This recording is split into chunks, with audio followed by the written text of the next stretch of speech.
Can you introduce yourself? Sure, my name's Sean Ryan. I'm from Boston, and we're down here at CPAC 2011. So you're a big Ron Paul supporter. Yes, I am. I've been a Ron Paul supporter since 2007. And how'd you first hear about him? It was most likely in the Republican presidential debates. In either the first or the second one, there was that incident where Ron and Rudy Giuliani had a difference of opinion regarding foreign policy. And you were attracted to what he was saying?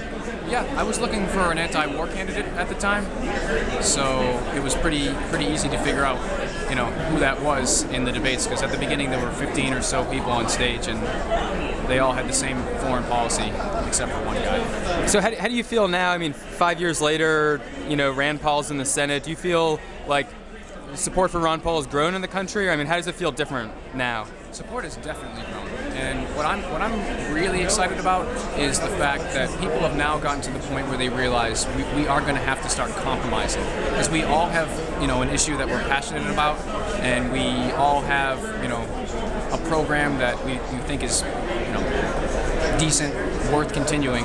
But what Rand has done is really focus the debate on the deficit, the debt issue, and that's probably the most important one for the time being.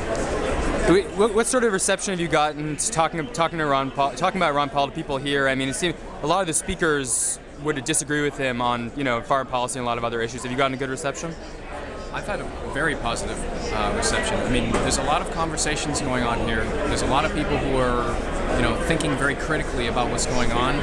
And I have noticed, I was here last year, I have noticed that people are very interested in Ron Paul now. They're starting to at least respect his consistency and his principles, and the fact that he's energized the youth. What do you think about Cheney getting booed yesterday? Well, I think it first of all should be made clear that Ron Paul doesn't endorse any of that kind of thing. In fact, he doesn't really endorse attacking any individuals. He's more of an ideas person. But when you get a lot of young kids in a room, and they're all on vacation and everything, and they feel very passionately about the fact that our foreign policy it's not what was intended by the founding fathers. How do you feel going into the straw poll tomorrow? You think Paul's going to win again? I think he's got a good shot, just based upon the turnout that I've noticed here. We have a good presence.